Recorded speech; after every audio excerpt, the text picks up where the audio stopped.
आता आपण बघूया विधानसभेच्या तयारीबद्दलच्या टॉप 9 बातम्या।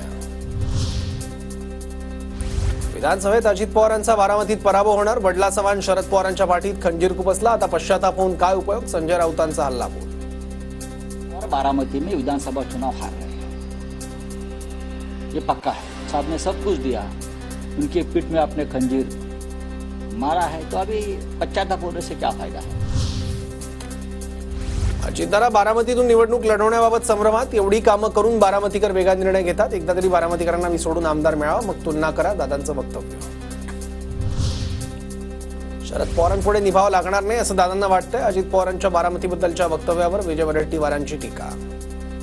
दादांच्या गटामध्ये किंवा जे काही राष्ट्रवादीमध्ये गेले शरद पवार साहेबांना सोडून, त्यातील बरेच लोकांना आता असुरक्षित वाटत आहे।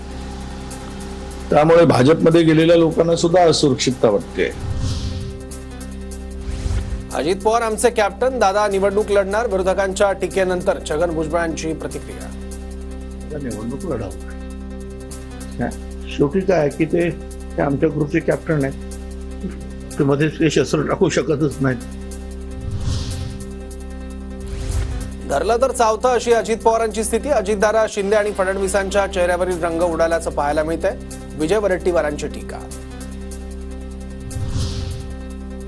अजित पवारांनी बारामतीतून निवडणूक लढवायलाच हवी, पवार फॅमिली कायम एक राहील। राष्ट्रवादी अजित पवार गटाचे आमदार शेखर निकम यांचं वक्तव्य।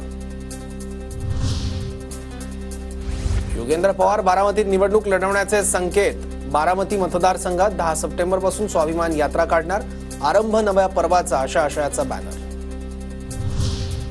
जय पवार आणि योगेंद्र पवार अशी लढाई झाल्यास मी अजित पवारांचा आशीर्वाद नक्कीच घेईन, योगेंद्र पवारांची प्रतिक्रिया। मुलगी निवडून आली तर मला गर्व होईल, नदीत फेका म्हणजे बाजूला फेकून द्या असं म्हणालो, धर्मराव आत्राम यांचं विधान। भाग्यश्री आत्राम पवार गटात प्रवेश करणार।